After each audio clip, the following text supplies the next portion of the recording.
Hey, what is up, Jimmys? Welcome back to my YouTube channel.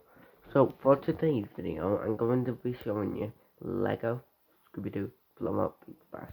Not got time to recap because, to be honest, don't even remember which one I did last because, sorry, I haven't posted in about over a month.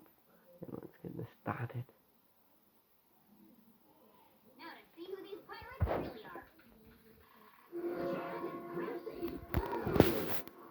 Oh, kids, how could you? Oh, I'm so ashamed. That's right.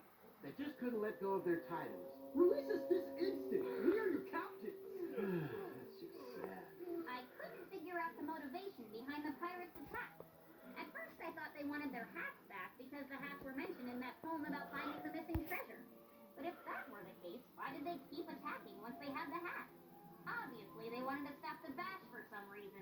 So I figured by announcing that we'd be crowning the new badge captains, that would be enough to lure the culprits into our trap.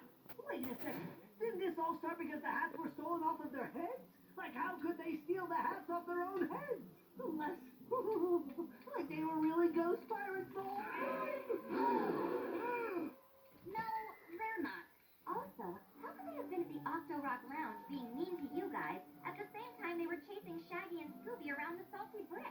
Yeah. Easy. They didn't. What?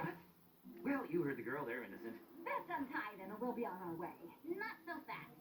They didn't. Their partners did.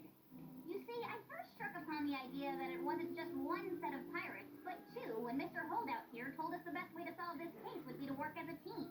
My suspicions were confirmed when I noticed that one set of pirates seemed to move slower than the others. Not to mention Belle switched from being left-handed to right-handed and back again. So I asked myself, who would know enough about this town and its past to pull off these crimes? Who would benefit from the destruction of the boardwalk both monetarily and by destroying any evidence of their crime? And who would know enough about the salty brick to expertly sail it into a secret harbor in an attempt to try to find the treasure? I know. It was that boring old museum guy. I never trusted him. I'm innocent, I tell you. You'll never catch me alive. No. Again, no. It was none other than Mr. and Mrs. Holdout. What?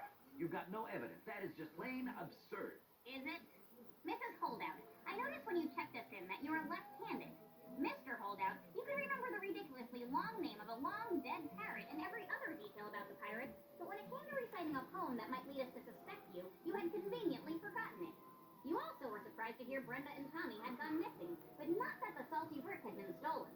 And when we made a noise in the secret passageway, you all looked towards the painting, whereas the police assumed when we made a noise in their wall that it must have come from outside. Wait, you were where now? You even said to Mr. Monkfish, when he was accusing you, that you would see the boardwalk destroyed before you sold it to him. Oh, Rob, I've always said you talk too much. All right, fine. It's all true. And we would have gotten away with it, too, if it weren't for our meddling kids. Hey! Well, it's true. I had the whole thing worked out. Been planning it for years. I even let all the insufferable teens of this town play our boardwalk games and ride the attractions for free, so they vote our rotten kids captains. I had to get those hats. It's in the poem. Tip our hats, great treasure, yada, yada, yada. Only we had those hats for a year. Tipped them all over town, shook hands every dawn, and no treasure. Right. I thought if I could just have a little more time with them, I could find the treasure. So we stole the hats. Then things got out of hand with Chad and Chrissy kidnapping those teens. Sorry, Brenda. Sorry, Tommy. And then we blew up the boardwalk. Sorry about that, everyone. Oopsie, our bad. That way we could destroy those incriminating tunnels and then sell the whole thing off to Monkfish, so at least we could make some money from this whole fiasco. And that explains why they sabotaged my roller coaster. Wait, no it doesn't. Why'd you do that? We didn't. But I know who did. You see, I first realized that... Look, sweetheart, I've already sat through 2 of these reveals. You think you could just cut to the chase? Oh, but I never get to do these. Fine. It was the sheriff and the deputy. We found them building office furniture out of pieces of your roller coaster in order to hide the evidence. They wanted to destroy tourism so they wouldn't have to work so hard. Huh. So you're saying I didn't do any of the crimes this weekend? Weird. I would have put my money on me. I mean, I'm such a greedy businessman. That's right. We did it. So what? How are you going to arrest me? So that was today's video, guys. Again, Sorry, it's been about over a month since I posted. I've got COVID. I'm allowed out tomorrow. Anyway, goodbye.